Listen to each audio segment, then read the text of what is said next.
Hey, what's up YouTube? Welcome back to the channel. It's Christine with Gauge Girl Training, an online meal planning and coaching service. Today's video, we're gonna answer the question, should you be intermittent fasting on the ketogenic diet? So let's get started.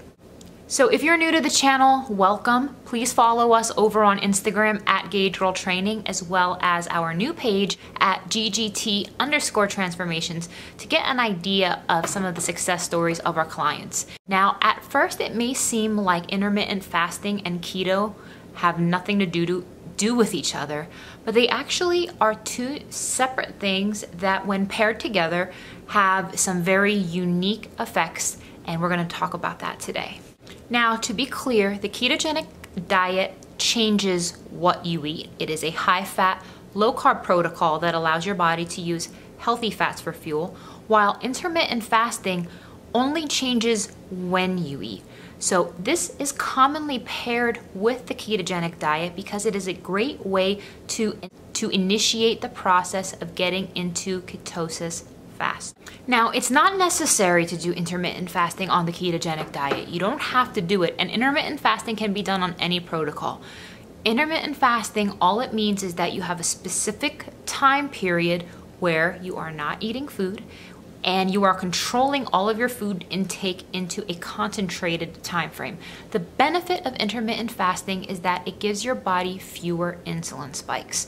So every time you eat, your body is going to have an insulin spike because it's going to need to lower your blood sugar if you are consuming something that has any amount of carbs in it. Now, on the ketogenic diet, you are eating a very low amount of carbohydrates, and you are also working to minimize your insulin spikes. So by crunching all of your food into a shortened time frame and allowing your body a longer residence time to have insulin spikes, it actually allows your body to utilize fat as a fuel source because number one, your pancreas is not releasing insulin because we're doing nothing to raise the blood sugar, and number two, because it is now able to release the fat burning hormone, which is glucagon.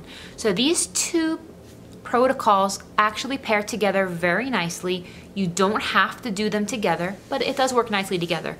When I was on keto, I'm not on it right now, and I'll explain that in another video. When I was on keto, I found that I actually liked doing intermittent fasting. So a typical day would look like I would have coffee in the morning. I would have a keto coffee where I'd put coconut butter in my coffee and I'd blend it.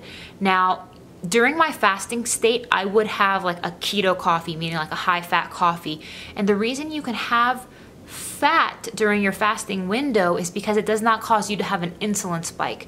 As long as whatever you're consuming in that fasted window, whether it's coffee, a little bit of fat, it doesn't spike your insulin, I would say that's perfectly acceptable. And then I would start eating a little bit later, maybe around 11, 12 o'clock, and then keep all of my actual meals within an 8-hour window. I liked it because on keto, I found that things that are so high in fat are very dense, which is cool, but I'm used to eating so much more food because I typically eat carbohydrates, so the food volume is so much smaller. So when I concentrate it into a smaller window, my experience of those meals is a little bit more satisfying for me because I can consume a slightly larger volume than I would have I've been eating over just the course of hours and hours and hours. So if you want to try keto, it is nice to pair these two protocols together, but you don't have to.